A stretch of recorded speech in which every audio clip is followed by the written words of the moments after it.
여러분 반갑습니다. 여러분의 멘탈 전도사 천만쌤입니다. 이렇게 또 하루가 시작되네요. 여러분과 또 이렇게 하루를 시작하는 게 저는 늘 행복하고 즐겁고 좋습니다. 그러다 보니까 하루도 안 빠지고 지금까지 달려왔네요. 무려 4년 동안 달렸어. 4년 동안 만으로 4년 동안 이제 조만간 이제 5년 차 됩니다. 이제 5년 차에는 좋은 일이 있었으면 좋겠어요.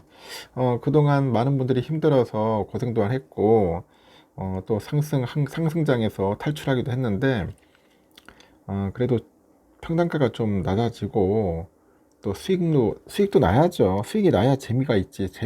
수익이 안 나면 재미가 없으면은 이 투자하기가 상당히 좀 힘듭니다.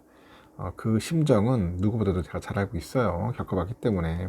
그래서 여러분도 투자를 하실 때, 너무 한쪽만 몰빵 때리지 마시고 항상 그 포트폴리오를 구성할 때는 적절하게 분산을 하십시오. 분산을 잘해서 현명하게 했으면 좋겠습니다. 국장 투자 쉽지 않아요. 우리 버핏 형님도 대한민국 국장 투자해가지고 재미 못 봤을 거예요. 옛날에 그 포스코만 투자했다가 실패를 맛봤을 겁니다. 그만큼 주식 투자 쉽지 않다는 겁니다. 이런 얘기 했더라고. 사회생활에서 은근히 비호감을 정립하는 행동이 있어요. 비호감. 여러분들은 호감을 가져야지 비호감을 줘서도 안 되겠죠. 아무리 맡은 일을 완벽히 해내는 사람이라도 기본을 지키지 않으면 조직에서 좋은 평가를 받을 수가 없습니다. 이 반대로 말하면 기본만 지켜도 중간 이상 간다 그런 건데, 더도 말고 덜도 말고 딱 다음 네 가지만 조심하자는 거예요. 첫 번째는 휴대전화에 시선을 고정하는 겁니다.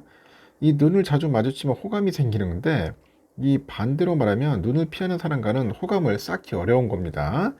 누군가랑 대화하고 있는 와중에 이 가급적 핸드폰을 바라보지 말고 사람들의 눈과 얼굴을 마주하자는 거죠.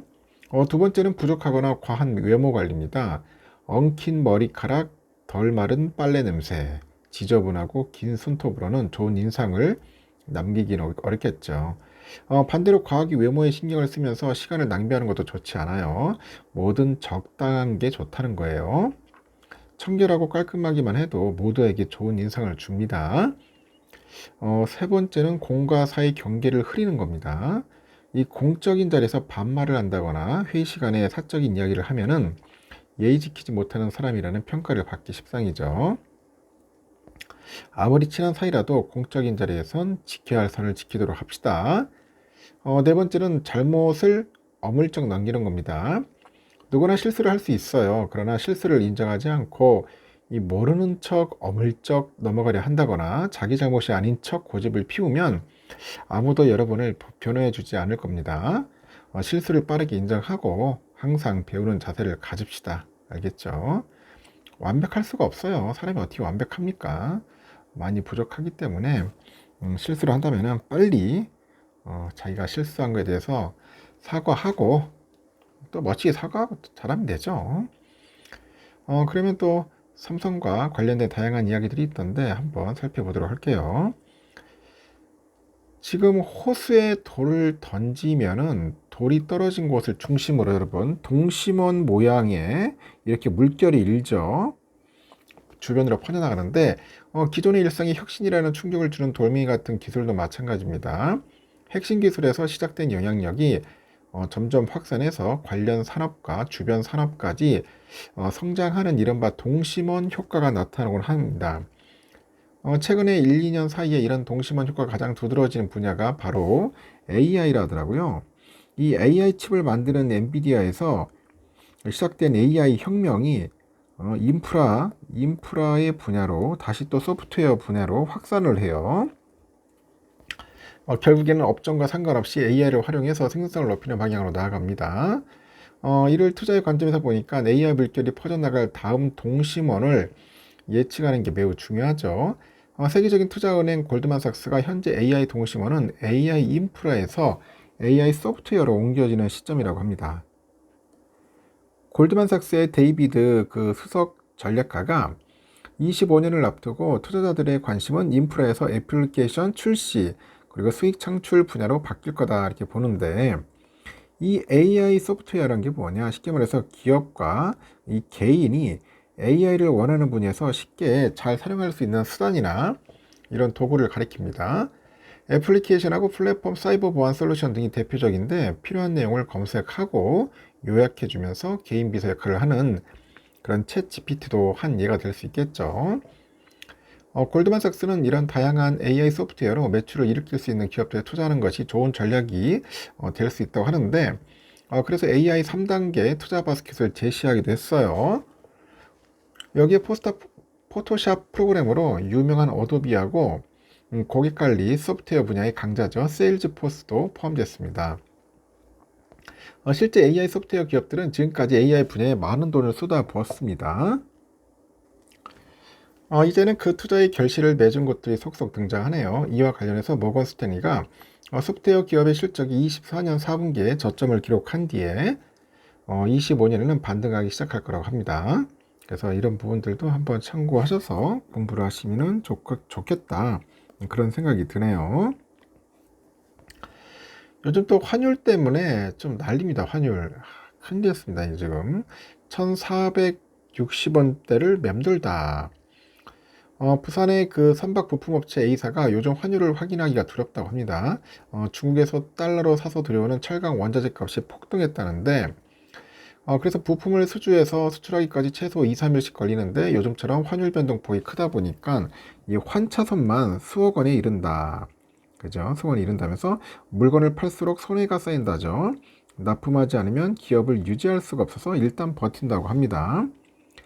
최근 달러당 원화 가치가 1460원대까지 떨어졌는데 성탄절을 쉬고 개장한 26일 서울 야시장에서 달러당 원화는 1460원에 거래를 했었어요. 어제 보니까 계속 1460원대를 맴돌더라고요. 그래서 지난 24일 야간 거래에서 기록한 올해 최저점을 갈아치웠고 2009년 3월 16일 이후로 15년 만에 가장 낮은 수준이라고 합니다. 그동안 환율 마지노선으로 여긴 1,400원을 넘긴 건 물론이고 1,500원대에 성큼 다섰다는 거죠. 환율이 뛴 것 자체도 문제인데 장기로 이어지는 추세라는 게 더 우려스러운 거예요. 한국은행에 따르면 달러당 원화 가치가 올해 1일부터 이달 26일까지 242 거래일간 연속 1,300원 밑돌았고 환율 변동제를 도입한 1990년 이후 최장 기록입니다. 기존의 환율이 1,300원대에 머문 건 IMF 외환위기를 겪은 144거래일, 그리고 글로벌 금융위기 당시 78거래일, 레고랜드 사태 당시 78거래일입니다. 최근에 고환율은 복합 위기에 가깝고 트럼프 2기 출범을 앞두고 강달러 바람이 거센 데다가 한미 기준금리 그 차이가 여전해서 고환율 추세를 뒤집을 반전 요소가 마땅치 않고요. 여기 고금리 고물가에 이어서 환율마저 더 높게 더 오래 이어질 수 있는 거죠. 하이퍼 롱고라고 하는 것 같아요. 그 약한 고리인 중소기업부터 곡소리 나기 시작합니다. 삼성과 현대차 같은 대기업은 해외 생산기지가 많고 고환율 대응 능력이 있어요. 하지만 중소기업은 약 90%가 중간재를 수입해서 이 가공해가지고 그 뒤에 대기업이나 해외에 판매하는 구조입니다. 이 고환율로 중간재 수입 비용이 올라도 이 대기업 납품가나 수출품 가격에는 100% 반영하기 어렵겠죠. 그래서 환율이 10% 오를 경우 대기업은 영업이익률이 0.29% 하락하는데 중소기업은 환율이 1%만 올라도 영업이익률이 0.36%포인트나 감소한답니다. 중소기업 중앙회가 지난 10일에서 13일 수출 중소기업 513곳을 설문한 결과 22%가 탄핵 정국의 피해로 고환율을 꼽아요. 이렇게 가까스로 1%대까지 떨어진 물가도 들썩이는데 에너지 곡물하고 이제 수입 의존도가 높은 상황에서 이 고환율은 물가에 치명적입니다. 이 수입업체는 최근에 국제 원자재 가격이 오른 상황인데 이런 상황에서 원화 가치 하락으로 이를 더 높은 가격에 사들여야 하는 거죠. 결국 소비자 가격 인상으로 이어지는 거죠. 한은에 따르면 11월 국내 공급 물가 지수가 10월보다 0.6% 올라서 124.15를 기록했고 지난 4월 이후로 7개월 만에 가장 크게 올랐습니다. 최근에 공급 물가 지수 상승세가 시차를 두고 소비자 물가에 반영될 것이라고 하는데 앞서서 그 한은은행 총재가 1,430원대 환율을 지속할 경우 내년 물가 상승률이 0.05% 정도 오를 거라고 합니다. 물가가 오르면 한은의 기준금리 인하에도 걸림돌로 작용하는 거죠. 증시도 비상이에요. 원화 가치 하락으로 외국인 투자자의 주식 매도 행렬이 잇따르고 있는데 이 탄핵 정국의 불확실성이 커진 것도 자본 유출을 가속화하는 요인이라고 합니다. 정부는 현재 1,400원은 과거의 1,400원과는 다르게 봐야 한다는 거죠. 위기로까지는 보지 않고 있는데, 하지만 한국이 유독 대외 의존도가 높고 환율 위기에는 그런 취약한 점도 고려해야 한다는 거예요. 게다가 내년에 한 1%대로 경제 성장률 하락을 우려하는 상황이라고 하는데, 이렇게 고환율 불안 심리를 잠재우려면 대외 신인도부터 끌어올려야 한다는 겁니다. 여야 정 협의체를 가동해서 빨리 탄핵 정국을 수습해야 합니다. 여야정, 하여튼 정치인들이 문제야. 보면은 대통령과 정치인들 정신 바짝 차리고 좀 잘했으면 좋겠는데 참 답답합니다. 정치적인 불안감이 더욱더 화를 자초하는 것 같습니다. 여기까지 하겠습니다. 여러분, 좋은 하루 보내시고 또 다음 시간에 또 새로운 소식으로 전달드리도록 하겠습니다.